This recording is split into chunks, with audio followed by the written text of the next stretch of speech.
Il est bientôt 15 h, merci d'être avec nous sur BFM TV. Bonjour Pauline. Bonjour Dominique, bonjour à tous. Le Nord-Pas-de-Calais, le Pas-de-Calais plus précisément, et ses habitants vont-ils passer le réveillon les pieds dans l'eau? C'est la question qui se pose aujourd'hui. Pourquoi? Parce que le département est placé en vigilance orange, pluie, inondation. On verra comment la situation va évoluer. Vous êtes peut-être en train de peaufiner votre dîner de ce soir ou bien en train de choisir votre plus belle tenue plus que quelques heures avant de passer en 2024. Et certains sont sur le front.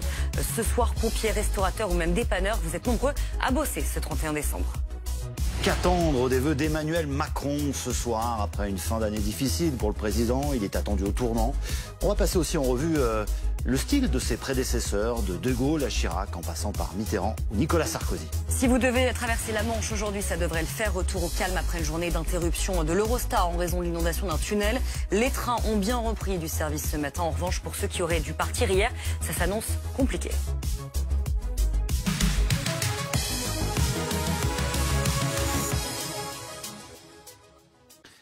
Sur fond d'inondation, on s'en souvient, l'année avait mal terminé dans le Pas-de-Calais, c'était il y a tout juste un mois maintenant. Eh bien, le nouvel an s'annonce plutôt compliqué.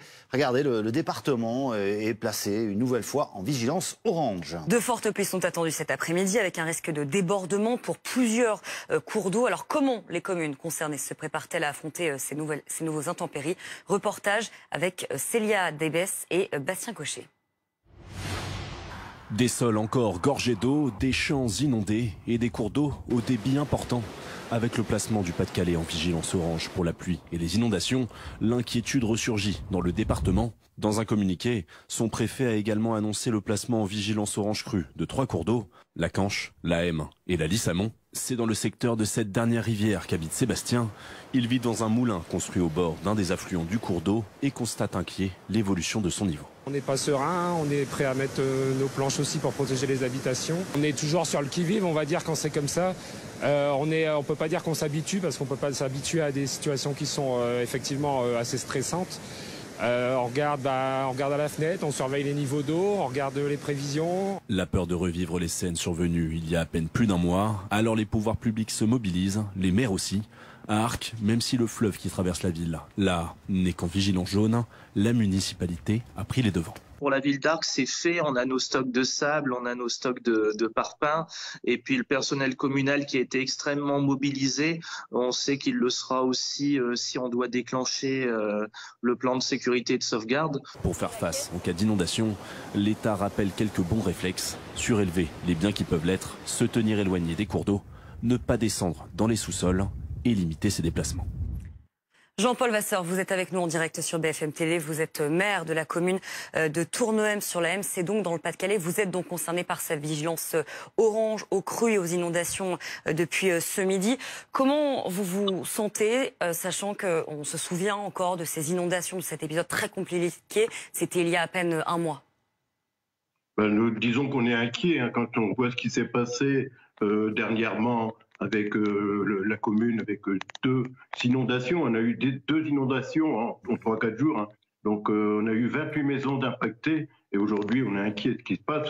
Il faut rassurer la population, mais rassurer la population aujourd'hui, ils sont quand même difficiles. C'est difficile d'aller à leur rencontre et leur dire, vous voyez, vous avez été inondé, peut-être que ce soir vous serez réinondé par rapport à tout ça.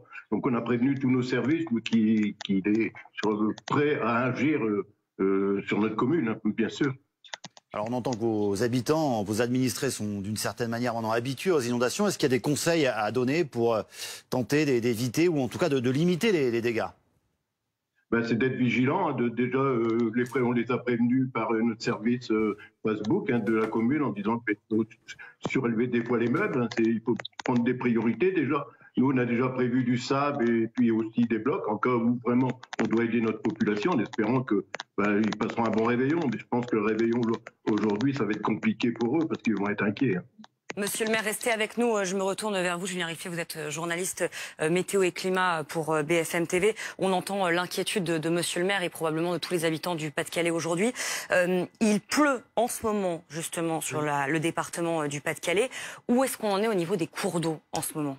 Alors pour les cours d'eau, on n'est pas encore à des niveaux très élevés, mais les prévisions sont à la hausse pour l'ensemble des cours d'eau. Déjà pour la M, vous voyez le graphique, on est actuellement à 1,10 m et ça va continuer d'augmenter. On est ici à Rec-sur-M justement, et du côté de la Lys maintenant à Delette, pareil on est à peu près à 1,18 m, donc la hausse a déjà débuté et ça va continuer. Ils sont finis par le 3e cours d'eau en vigilance orange par Vigicru, celui de la Canche vers Beutin. Et bien c'est là que le niveau est le plus élevé avec 2 mètres en termes d'auteur. Donc les pluies vont continuer dans ces prochaines heures avec en plus des orages, donc c'est à surveiller. Monsieur le maire, je me retourne vers vous à présent. Est-ce que ces inondations à répétition d'ailleurs vous font réfléchir à de possibles aménagements pour essayer de les limiter à l'avenir, ou peut-être tout simplement, vu la nature du terrain, vu vos moyens aussi, ça paraît compliqué?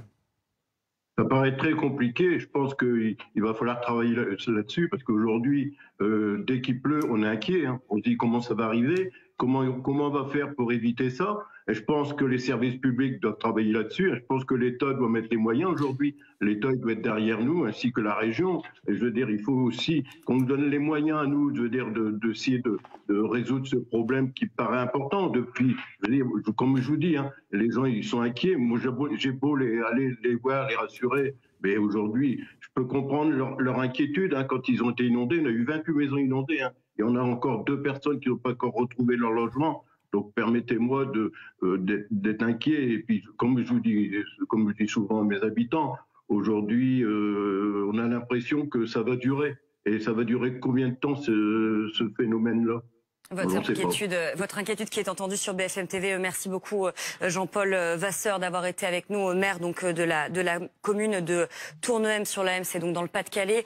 Julien, une dernière question. Là, on parle de la journée d'aujourd'hui, oui, mais malheureusement, ça risque d'évoluer dans le mauvais sens à partir du début de la semaine prochaine. Exactement. Déjà, demain, on va observer une légère accalmie dans le nord-est du pays, mais une nouvelle perturbation va arriver par l'ouest et se généraliser dans l'après-midi à l'ensemble des régions du nord, notamment donc de la Bretagne aux Hauts-de-France où les précipitations là seront présentes. Mais la situation, la journée vraiment qui sera à surveiller, c'est celle de mardi où là les pluies seront soutenues sur une large moitié nord. Donc c'est vraiment de mauvais augure justement pour ces cours d'eau. Merci Julien pour toutes ces précisions. On va évidemment continuer de suivre l'évolution de la situation dans le Nord et plus particulièrement dans le Pas-de-Calais. Minuit a déjà sonné. Eh oui, alors non, il est 15 h en France, mais du côté de l'Australie ou de la Nouvelle-Zélande. Non, non, vous n'êtes pas en retard du tout. Regardez, il y a déjà eu un feu d'artifice là-bas. C'est plutôt sympathique. Image ici c'est Auckland, ça oui. Voilà, on reconnaît la tour sur une musique de Michael Jackson, il me semble. J'ai l'oreille fine. Ah ouais, bah oui, là on sent la connaissance. Oui, effectivement. Et puis la géographie aussi, évidemment. Là, c'est Sydney, j'ai l'impression, le pont, me semble-t-il. Oui. Puis c'est écrit en haut à droite. Alors évidemment, c'est un peu plus facile pour moi. Qu'est-ce qu'on fait maintenant? Ah oui, oui, évidemment, on va. Chez nous, il reste encore quelques heures. On a bien compris avant de passer en 2024. Même si je sais pas dans quelle année je suis encore. Oui, ça, ouais. Alors, comment est-ce que vous allez passer le réveillon ce soir? On est allé vous demander. Nous allons passer le réveillon à l'Opéra. On va voir la Veuve Joyeuse. On va skier et on va essayer de sortir pour le 31. Alors, on a prévu d'être à table avec des amis, voilà, devant des gambas armoricaines, du saumon. Comme tous les jeunes, c'est une copine qui organise, c'est chez moi, venez, prenez ci, prenez ça, on s'organise pour la bouffe, les boissons, l'alcool, et voilà. Alors on le voit, le réveillon de la Saint-Sylvestre, ça se passe le plus souvent entre amis, autour d'un bon repas. Reste évidemment à élaborer un menu alléchant. On est dimanche, et bien heureusement, il y a beaucoup de commerçants qui sont encore ouverts. Noémie Vira était tout à l'heure dans un marché parisien, un marché d'Aligre à Paris.